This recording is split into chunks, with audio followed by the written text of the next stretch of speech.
Godwin John ministries வழங்கும் தினம் ஒரு சத்திய வார்த்தை.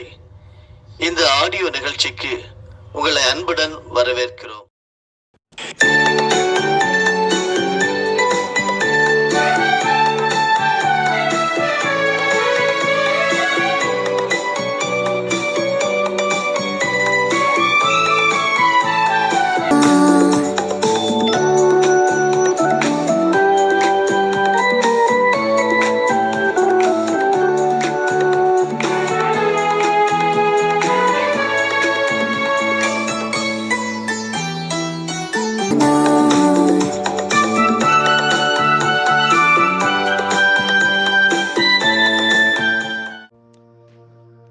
தந்தை, மைந்தன், தூய ஆவி என்னும் திரியேக தேவனுடைய பரிசுத்த நாமத்தினாலே உங்களை வாழ்த்துகிறேன், ஆசீர்வதிக்கிறேன்.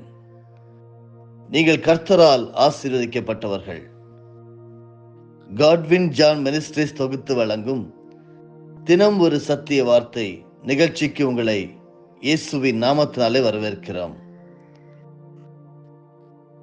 இந்த நாளுடைய தியானத்தின் தலைப்பு, கிறிஸ்தவ சாட்சி வாழ்க்கை வாழ்வோம்.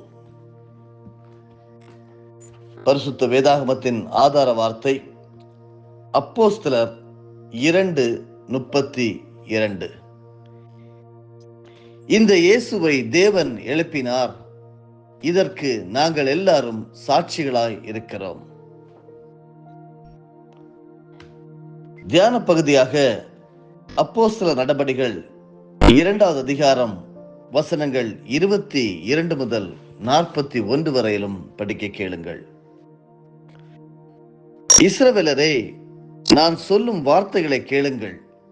நீங்கள் அறிந்திருக்கிறபடி நசரேயனாகிய இயேசுவை கொண்டு தேவன் உங்களுக்குள்ளே பலத்த செய்கைகளையும் அற்புதங்களையும் அடையாளங்களையும் நடப்பித்து அவைகளினாலே அவரை உங்களுக்கு வெளிப்படுத்தினார். அப்படி இருந்தும் தேவன் நிர்ணயித்திருந்த ஆலோசனையின்படியேயும் அவருடைய முன் அறிவின் படியேயும் ஒப்புக் கொடுக்கப்பட்ட அந்த இயேசுவை நீங்கள் பிடித்து அக்கிரமக்காரருடைய கைகளினாலே சிலுவையில் ஆணியடித்து கொலை செய்தீர்கள். தேவன் அவருடைய மரண உபாதிகளின் கட்டை அவிழ்த்து அவரை எழுப்பினார். அவர் மரணத்தினால் இருக்கக்கூடாதிருந்தது. அவரை குறித்து தாவீது, கர்த்தரை எப்பொழுதும் எனக்கு முன்பாக நிறுத்தி நோக்கி கொண்டிருக்கிறேன். நான் அசைக்கப்படாதபடி அவர் என் வலது பார்சத்திலே இருக்கிறார். அதனாலே என் இருதயம் மகிழ்ந்தது, என் நாவு களி கூர்ந்தது, என் மாம்சமும் நம்பிக்கையோட தங்கியிருக்கும். என் ஆத்மாவை பாதாளத்தில் விடீர். உம்முடைய பரிசுத்தர் அழிவை காணவிட்டீர். ஜீவ மார்க்கங்களை எனக்கு தெரியப்படுத்தினீர். உம்முடைய சன்னிதானத்திலே என்னை சந்தோஷத்தினால் நிரப்புவீர் என்று சொல்லுகிறான். சகோதரரே, கோத்திர தலைவனாகிய தாவீதை குறித்து நான் உங்களுடனே தைரியமாய் பேசுகிறதற்கு இடம் கொடுங்கள். அவன் மரணமடைந்து அடக்கம் பண்ணப்பட்டான். அவனுடைய கல்லறை இந்நாள் வரைக்கும் நம்மிடத்தில் இருக்கிறது.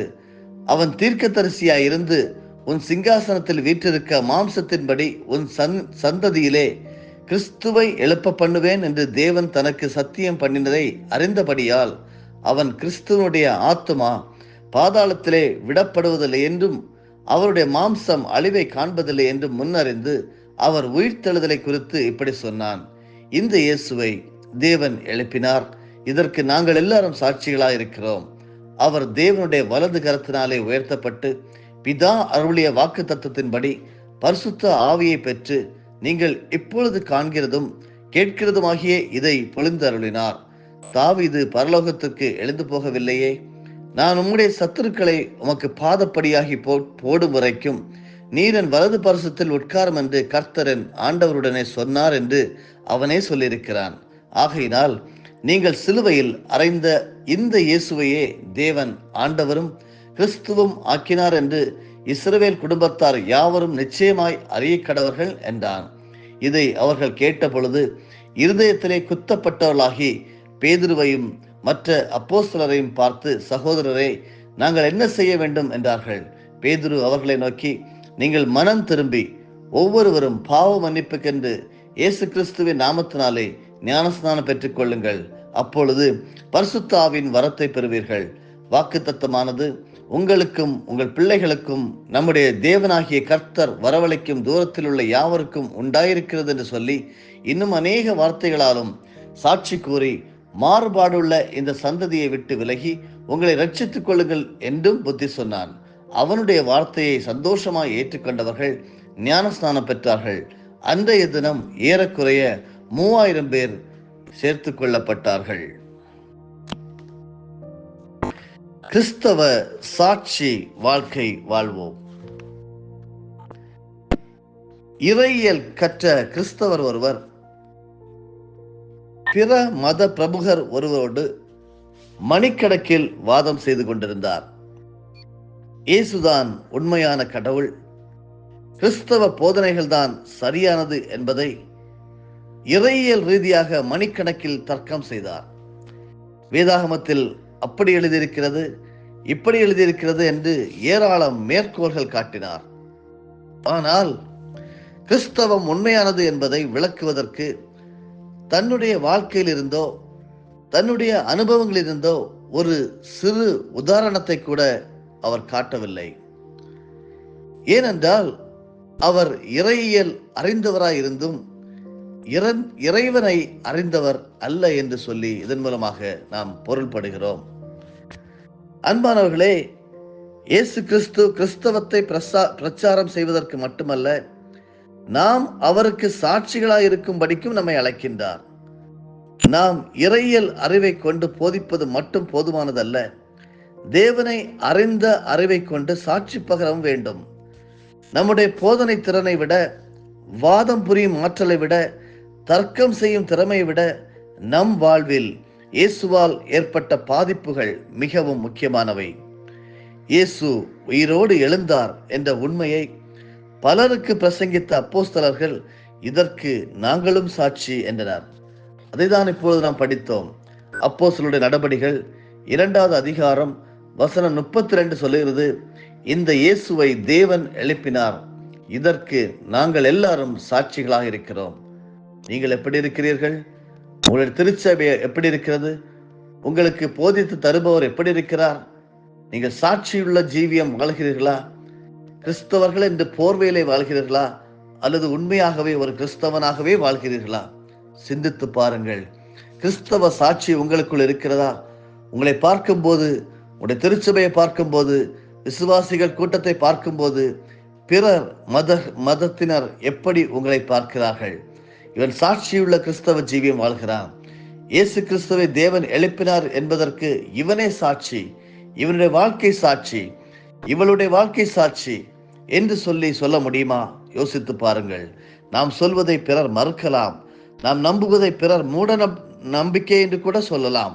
ஆனால் நம்மில் ஆண்டவர் ஏற்படுத்திய மாற்றங்களும் நம்மில் ஏற்பட்ட நல்ல ஆவிக்குரிய அனுபவங்களும் பிறரால் எளிதில் மறக்கக்கூடியவைகள் அல்ல. வாழ்க்கை அனுபவ பின்னணிகள் இல்லாமல் கிறிஸ்தவத்தை நாம் பிறர் நம்புவதற்கேற்றபடி மாற்ற முடியாது. அன்பார்களே, கிறிஸ்துவை குறித்த உண்மைகள் மட்டுமே பிறர் இயேசுவை விசுவாசிப்பதற்கும் அவரை ஏற்றுக்கொள்வதற்கும் போதுமானவைகள் அல்ல. கிறிஸ்துவை நாம் பிறருக்கு நம்முடைய வாழ்க்கையின் சாட்சிகளால் காண்பிக்க வேண்டும். எங்கே பிறந்தார், இயேசு எங்கே வாழ்ந்தார், எங்கே போதித்தார், பரலோகம் போய்விட்டார் என்ற தகவல்களை மட்டும் கூறுவதல்ல, நம்மோடு என்னோடு அவர் வாழ்வதையும் நம்மிடம் அவர் செயல்படுவதையும் நாம் அவரால் கண்ட அனுபவங்களையும் அவர்கள் அறிய செய்ய வேண்டும். அப்பொழுதுதான் கிறிஸ்தவம் எவ்வளவு உண்மையானது என்பதை பிறர் அறிய முடியும். கிறிஸ்தவம் நம்மிடம் என்ன நல்ல பாதிப்புகளை ஏற்படுத்தி உள்ளது என்பதை முதலாவது நாம் வாழ்க்கையிலே சாட்சியுள்ளவர்களாக வாழ்ந்து காட்ட வேண்டும். இயேசுவின் ஆட்சி இருதயத்தில் இருந்தால் அவருக்கேற்ற சாட்சியும் மாட்சியும் வாழ்க்கையிலே இருக்கும். அருமையானவர்களே, தொடர்ந்து அப்போஸ்தலர் நடபடிகள் 2வது அதிகாரம் வசனங்கள் 42 முதல் 47 வரையிலும் படிக்கிறேன்.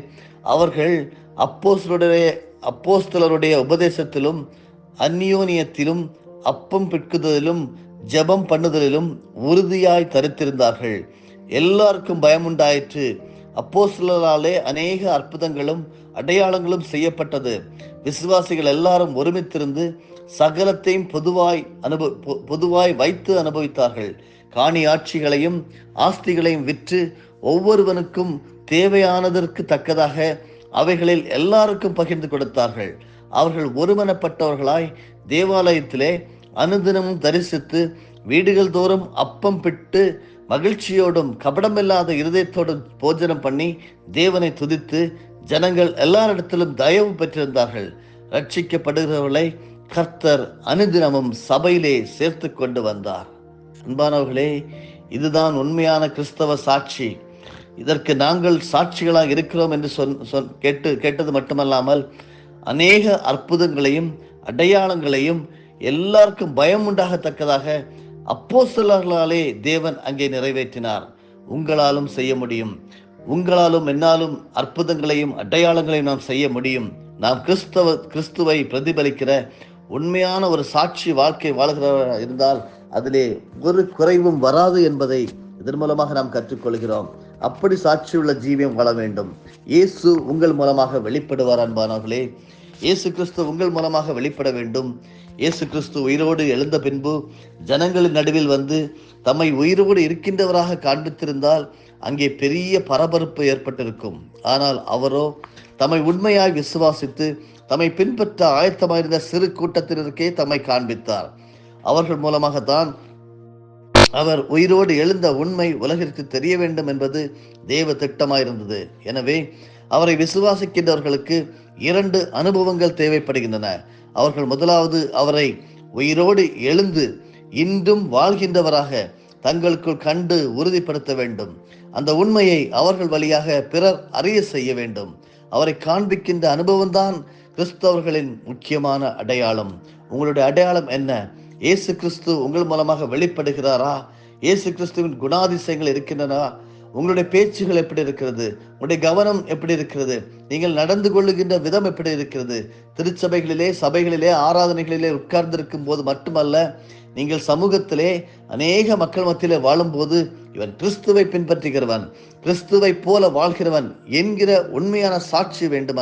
அன்பானவர்களே, அதை தான் சொல்லுகிறார் அப்போஸ்தலர் 2:32. இதற்கு நாங்கள் எல்லாரும் சாட்சிகளாக இருக்கிறோம். எதற்கு? இந்த இயேசுவை தேவன் எழுப்பினார் என்பதற்கு நாங்கள் சாட்சிகளாக இருக்கிறோம். அவரை எப்படி பிறர் காண செய்ய முடியும்? இயேசு கிறிஸ்துவை எப்படி பிறர் பின்பற்ற முடியும்? நம்முடைய நல்ல குணங்களுக்கும் நல்ல செயல்களுக்கும் நல்ல வாழ்க்கைக்கும் இயேசுவை பிறருக்கு காண்பிக்கின்ற வல்லமை உண்டு. அன்பானவர்களே, சிலரை நாம் உலகத்திலே உதாரணமாக மாடு, குரங்கு, நாய், பேய் என்றெல்லாம் சொல்லுகின்றார்களே, எப்படி அவர்கள் அப்படி தோன்றுகின்றார்களா? இல்லை.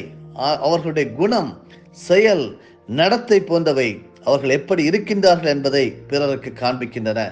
நம்முடைய நடத்தை முக்கியமானவைகள் வாழ்க்கையிலே.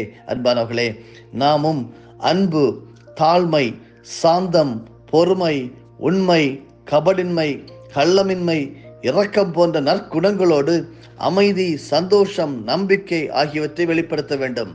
நம்முடைய செயல்களும் குணங்களும் நமக்குள் இயேசு இருப்பதை பிறர் உணரும்படி செய்யும் தன்மை கொண்டவை. ஆனால் அவை செயற்கையாக நாம் உருவாக்கினவைகளாக இருக்கக்கூடாது. அவை கர்த்தரை நமக்குள் அறிந்ததாலும் கர்த்தருடைய ஐக்கியத்தில் நாம் வாழ்வதாலும் நமக்குள் இருந்து பிரதிபலிக்கின்ற பண்புகளாக இருக்க வேண்டும். நமக்குள் இயேசுவை ஏற்றுக்கொண்டு அவருடைய ஐக்கியத்தை நமக்குள் தேடினால் அதனுடைய விளைவுகளை ஜனங்கள் நம்மிடம் நிச்சயமாகவே காண இயலும். அன்பானவர்களே, ஜனங்களுக்கு இயேசுவை காண்பிக்க முடியாது. ஆனால் நமக்குள் இயேசு வாழ்வதை, நம்முடைய நல்ல வாழ்க்கை பிறரை நிச்சயமாக நம்ப வைக்கும். இயேசு உங்கள் மூலமாக வெளிப்படுவார். நீங்கள் சாட்சியுள்ள கிறிஸ்தவ ஜீவியம் வாழ முடியும். அன்பானவர்களே, ஒருவருடைய இருதயத்தின் அழகை பார்க்க யாருக்கும் இயலாது. ஆனாலும் அவருடைய குணாதிசயங்களில் அதன் அழகு பிரதிபலிக்காமல் இருப்பதில்லை என்பதை நீங்களும் நானும் அறிந்து கொள்ள வேண்டும். கிறிஸ்தவ சாட்சி ஜீவியம் வாழ ஆண்டவர் உங்கள் ஒவ்வொருவருக்கும் அனுகிரகம் செய்வாராக என்று சொல்லி உங்களை வாழ்த்துகிறேன், ஆசீர்வதிக்கிறேன். நீங்கள் ஆசீர்வதிக்கப்பட்டவர்கள். ஆண்டவர் ஒவ்வொருவரையும் பொறுப்படுத்திக் கொள்வாராக. ஆமென். ஜெபம் செய்வோமா? எங்களை நேசிக்கிற அன்பு தகப்பனே, ஆண்டவராகிய இயேசு கிறிஸ்துவின் மூலமாக பிதாவை உம்மிடத்தில் வருகிறோம். அருமை மனமகிழ்ச்சியமாக தந்திருக்கக்கூடிய இந்த புதிய நாளுக்காக உமக்கு ஸ்தோத்திரம். நல்ல நித்திரையை நாங்கள் பெற்றுக்கொண்டோம். புதிய நாளை சந்தோஷமாக ஆசீர்வாதமாக காண கிருபை செய்திருக்கிற தயவிற்காக ஸ்தோத்திரம். உம்முடைய வேதத்தை நாங்கள் தியானிக்கத்தக்கதாக, நீர் தரக்கூடிய பரிசுத்த ஆவியானவர் தரக்கூடிய ஒவ்வொரு வார்த்தைகளையும் நாங்கள் புரிந்து கொள்ளத்தக்கதாக நீர் எங்களுக்கு கற்றுத்தந்தி ஸ்தோத்திரம். இதற்கு நாங்கள் எல்லாரும் சாட்சிகளாக இருக்கிறோம் என்று சொல்லி அன்று அப்போஸ்தலர்கள் சொன்னபோது, அவர்கள் மூலமாக ஆண்டவரே எல்லாரும் தக்கதாக நீங்கள் அநேக அற்புதங்களையும் அடையாளங்களையும் அவர்கள் செய்தார்கள் என்று சொல்லி நாங்கள் படித்தோம். உண்மை நாங்கள் எங்களுடைய குணாதிசயங்கள் மூலமாக பிரதிபலிக்கும் போது, எங்களுடைய நடத்தை, பேச்சுகள், எங்களுடைய சாந்தம், எங்களுடைய பொறுமை, எங்களுடைய அமைதி, எங்களுடைய சந்தோஷம், நம்பிக்கை ஆகியவற்றை நாங்கள் வெளிப்படுத்தும் போது கிறிஸ்து எங்கள் மூலமாக வெளிப்படுகிறீர். அநேகருக்கு நாங்கள் சாட்சிகளாக இருக்க உதவி செய்வீராக. அப்படிப்பட்ட ஒரு நல்ல கிறிஸ்தவ வாழ்க்கை வாழ உதவி செய்யும். சமர்ப்பிக்கிற இந்த நாளை வெற்றியின் நாளாக, ஆசீர்வாதத்தின் நாளாக, சாட்சியுள்ள நாளாக அறிவிக்கிறோம். இயேசுவின் மூலமே பிதாவே, ஆமென். என் ஆத்துமாவே கர்த்தரை ஸ்தோத்தரி, என் முழு உள்ளமே அவருடைய பரிசுத்த நாமத்தை ஸ்தோத்தரி. என் ஆத்துமாவே கர்த்தரை ஸ்தோத்தரி, கர்த்தர் செய்த சகல உபகாரங்களையும் மறவாதே. ஆமென்.